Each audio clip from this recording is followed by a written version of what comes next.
será el milenio? Los 1000 años serán una época dorada en la que el Señor Jesucristo, el Mesías de Israel, establecerá su gobierno sobre esta tierra. Y en la nueva creación de los cielos nuevos y la tierra nueva, el Señor reinará por siempre jamás. Escuche atentamente el análisis del profesor Frank Mendoza en nuestro canal de YouTube. No olvide suscribirse. Comenzamos. ¿Cómo le va? Hoy lunes 18 de abril de 2022 vamos a dar resolución bíblica a la siguiente pregunta.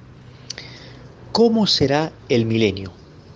Una gran incógnita que me hicieron, Pastor Frank, quisiera que nos hable sobre el milenio. ¿Cómo será el milenio? Los 1000 años, un periodo llamado la época dorada, cumbre, en la cual el Señor Jesucristo va a ejercer un gobierno mundial. Bien, les muestro ahí el primer gráfico, mi primer esquema. Tenemos ahí los 1000 años, que se caracterizará porque será un estado paradisíaco, vale decir, eh, una condición como el jardín del Edén, de armonía, de paz. Y también será el adelanto del reino eterno en la nueva creación. Será el adelanto, el preámbulo, entonces, del reino eterno en el establecimiento de los nuevos cielos y de la nueva tierra que va a producir el Padre Celestial, la nueva creación. En el estado paradisiaco que va a caracterizar el milenio, habrá pues un Edén, en donde los animales no serán feroces como lo son ahora. Hablamos del león, la serpiente, ¿verdad? El leopardo. Y hay una cuestión importante que también podemos leer ahí en el gráfico. ¿Por qué Dios encerrará a Satanás 1000 años durante este lapso para después liberarlo a que siga engañando? Quiero que abra su Biblia en el capítulo 20 del Apocalipsis. Capítulo 20, que nos detalla, Juan hace una referencia interesantísima sobre este periodo milenial mesiánico. Versículo 1 del capítulo 20 del Apocalipsis, leemos: vi a un ángel que descendía del cielo con la llave del abismo y una gran cadena en la mano. Un ser angelical, poderoso, que tenía autoridad, por cierto, y que tenía una llave, bien, y en el versículo 2 leemos: y prendió al dragón, la serpiente antigua, que es el diablo y Satanás, y lo ató, ¿por cuánto tiempo? Ahí lo leemos en el versículo 2, por 1000 años. ¿Estos años serán literales o son de pronto años simbólicos o representativos? ¿Qué cree usted? Serán años evidentemente literales. Hay una escuela de pensamiento escatológico que se llama el amilenialismo. El amilenialismo sostiene de que no habrá un milenio. De hecho, no hay milenio para ellos, pero esto es algo totalmente antibíblico. Versículo 3: y lo arrojó al abismo, este ángel, al dragón, a la serpiente antigua, a Satanás el diablo, y lo encerró y puso su sello sobre él para que no engañase más a las naciones hasta que fuesen cumplidos 1000 años. Y después de esto debe ser desatado por un poco de tiempo. La cuestión, la interrogante, ¿no? ¿Por qué Dios va a encerrar a Satanás por este lapso de tiempo para después liberarlo? Es decir, el milenio, escúchelo bien, usted que nos sintoniza en este programa de nuestra plataforma del canal de YouTube Escuela de Teología, el milenio va a implicar el encierro temporal de Satanás para que no ejerza influencia ni su sola presencia para poder tentar o hacer caer en el pecado a las personas. ¿Lo puede entender? Satanás será pues custodiado, encerrado en este abismo para que Jesucristo, el Señor, ejerza el gobierno sin la presencia ni la influencia malévola del padre de toda mentira, que es Satanás, el diablo.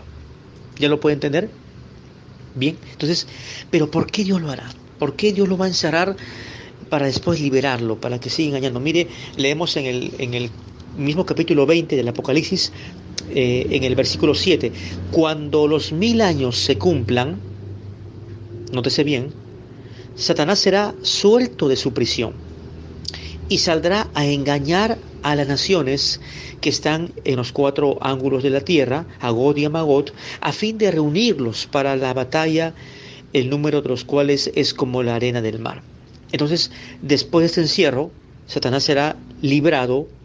¿Para qué? Para poder nuevamente desarrollar o desplegar un trabajo de tentar, de engañar, de seducir, y va a levantar a 2 líderes, Gog y Magog, en esta última sublevación, la última gran rebelión postmilenial que va a ser Satanás, el diablo, en contra del pueblo del Señor.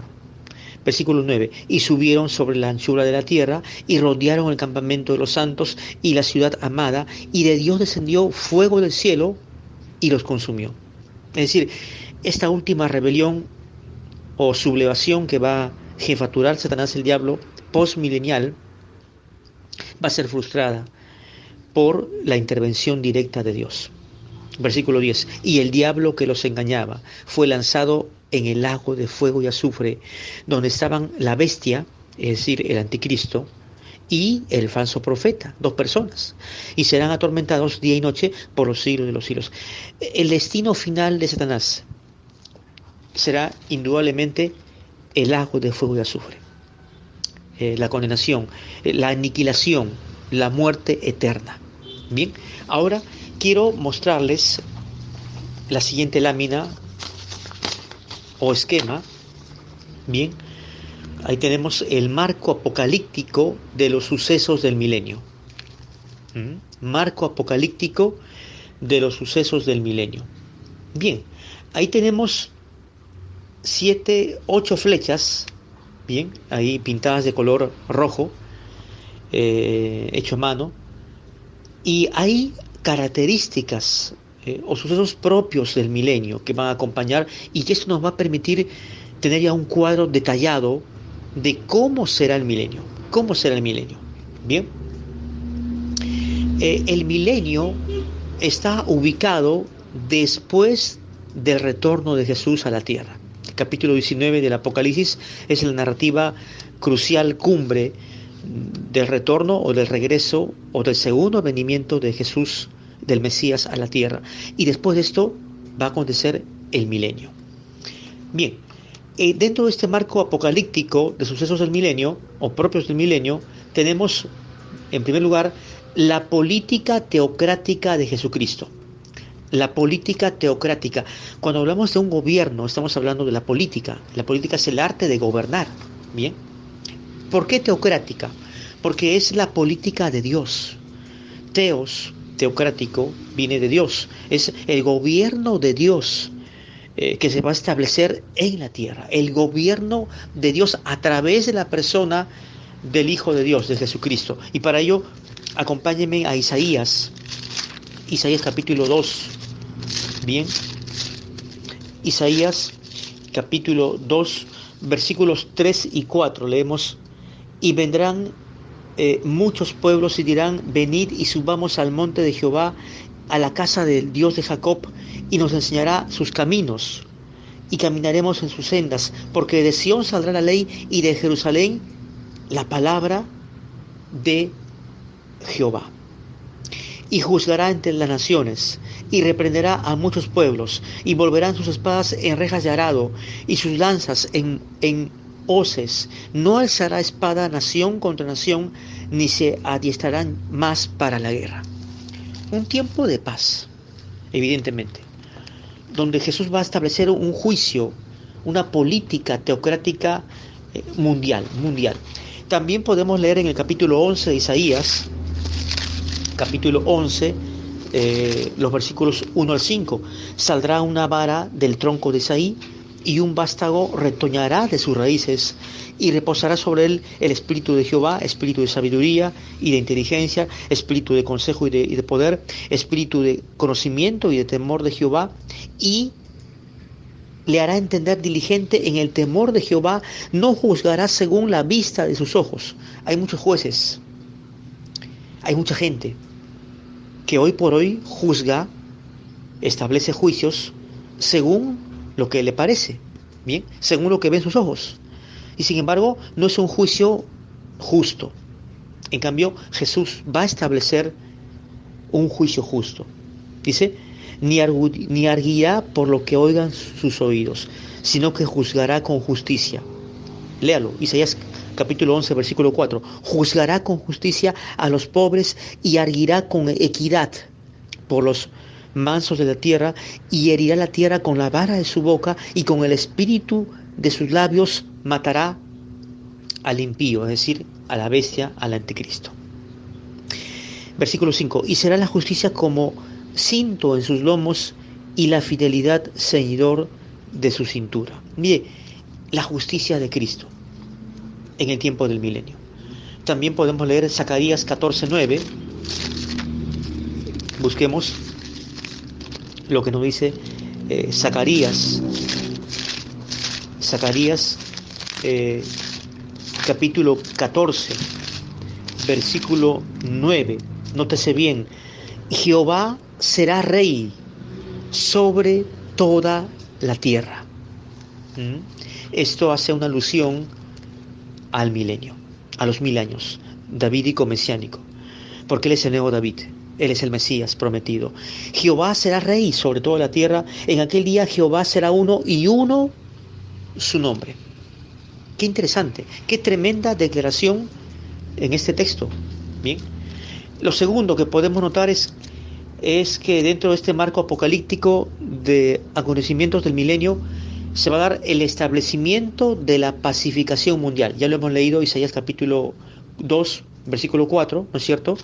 El establecimiento, anótelo, de la paz o de la pacificación mundial. La paz mundial, esperada por mucha gente. La ONU siempre ha velado por la paz mundial. Y las personas tienen derecho a vivir en paz. Todos tenemos derecho a vivir en paz, en un clima de armonía, de quietud, de sosiego, de calma. Sin embargo, esto se va a dar en el milenio. Tercero, armonía y benignidad en el reino animal. Armonía y benignidad en el reino animal. Acompáñeme a Isaías capítulo 11. Bien, vamos a demostrarlo leyendo Isaías capítulo 11, versículos 7 al 9. La vaca y la osa pasarán, sus crías se echarán juntas, y el león como el buey comerá paja, y el niño de pecho jugará sobre la cueva del áspid, y el recién destetado extenderá su mano sobre la caverna de la víbora.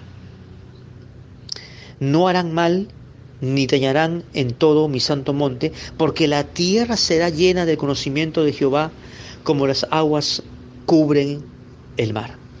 Qué hermoso cuadro. Va a haber una armonía, entonces los animales no serán feroces. Mire, un bebé, un niño, imaginémonos a un niño acariciando una serpiente. A ver, pues es un peligro, ¿no? Latente. Imaginemos a un niño jugando con un león. Imaginémonos a un león jugando entretenido con una vaca, ¿no? O un elefante con un niño de pecho. Mire, esto va a darse en el milenio. Es decir, va a haber una trastocación, un cambio en cuanto a la conducta, el comportamiento del reino animal. También puede usted anotar Isaías 65, versículo 25, ahí en el gráfico que les muestro. En cuarto lugar, Tenemos la relación amistosa entre el hombre y los animales, claro. Isaías capítulo 11, versículos 8 y 9. Una relación de hecho amistosa, de paz. No va a haber rivalidad, no va a haber malicia. ¿Mm? Luego, la tierra será llena del conocimiento de Dios. Isaías capítulo 11, versículo 9. Vamos a releerlo. Porque la tierra será llena del conocimiento de Jehová como las aguas cubren la mar. Es en el milenio, entonces, mis amados estudiantes de nuestro canal de YouTube, que la tierra se va a llenar del conocimiento del juicio del Señor Jesucristo, de la política teocrática de Jesús. Qué interesante es esto. Luego, no habrá inseguridad. Leamos Isaías 65. Isaías capítulo 65. Bien. Versículos 21 y 23. Isaías 65. Versículos 21 al 23. Edificarán casas y morarán en ellas. Plantarán viñas y comerán el fruto de ellas. No edificarán para que otro habite, ni plantarán para que otro coma, porque según los días de los árboles serán los días de mi pueblo, y mis escogidos disfrutarán la obra de sus manos. Versículo 23. No trabajarán en vano, ni darán a luz para maldición, porque son linaje de los benditos de Jehová y sus descendientes con ellos. Es decir, mire, edificarán casas, van a plantar viñas y nadie les va a arrebatar. Es decir, no va a haber inseguridad ciudadana. Hoy por hoy hay robos por doquier, asaltos, atracos, mucha delincuencia, bien, mucha inseguridad ciudadana, pero en aquel tiempo no habrá inseguridad. Habrá seguridad, habrá confianza para que la gente salga libremente al mercado, a dejar las puertas incluso de sus casas abiertas. Mire qué tal cuadro edénico, de paz, de armonía, nos ofrece el milenio. Y en último lugar, o como otro punto, otro suceso del milenio será la restauración de Israel. Sí, la restauración de Israel. Isaías capítulo 11. Isaías capítulo 11. Vamos a leer los versículos 11 y 12. Isaías 11, versículos 11 y 12. Asimismo, acontecerá en aquel tiempo que Jehová alzará otra vez su mano para recobrar el remanente de su pueblo que aún queda en Asiria, Egipto, Patros, Etiopía, Elán, Sinar y Hamat, y en las costas del mar, y levantará pendón a las naciones, y juntará los desterrados de Israel, y reunirá a los esparcidos de Judá de los cuatro confines de la tierra. Esto nos habla de la restauración futura de la nación de Israel. También usted puede apuntar Zacarías 14, versículos 10 y 11. Bien, es decir, eso ya es un estudio aparte, ¿no?, que vamos también a analizar próximamente en cuanto a la restauración futura de Israel. Pero en última instancia, otro suceso que marcará el milenio es la muerte física. La muerte física aún no será erradicada. Isaías 65, el último texto, Isaías capítulo 65, vamos a leer en el versículo 20. Mire, no habrá más allí niño que muera de pocos días, ni viejo que sus días no cumpla, porque el niño morirá de 100 años y el pecador de 100 años será maldito. Está hablando de la muerte física. Habrá una prolongación de la vida, ¿no? Claramente lo podemos observar en el versículo 20. Es decir, un niño no va a morir de pocos días, o sea, la condición de vida va a ser larga, la longevidad como existía en los patriarcas prediluvianos o antes del diluvio. Bien, luego leemos ni viejo que sus días no cumpla. O sea, va a haber gente anciana, longeva, pero va a haber muerte. O sea, la muerte física no va a ser aún destruida, sino después del juicio final. Después del juicio final. ¿Correcto? Oremos. Padre Santo, que este análisis, ese estudio haya sido de gran enseñanza, de gran provecho, Señor, para cada uno de nuestros estudiantes del canal de YouTube. Padre Santo, te agradecemos porque podemos apreciar el milenio con tu palabra y podemos adorarte, oh Dios, y podemos también reconocer que tú, Jesús, eres el Señor de señores, el Rey de reyes, y que serás Rey en Israel, serás el Rey eh, con ese gobierno teocrático. Te adoramos, oh Padre Celestial, en el nombre de tu Hijo Jesús, cuanto decimos amén. Les bendigo, les extiendo un saludo, un abrazo, que la gracia y la paz de nuestro Dios sea con ustedes. Espero que esta respuesta escritural haya servido a todos ustedes para poder entender cómo será los 1000 años, cómo será el milenio. Hasta la próxima, hasta mañana.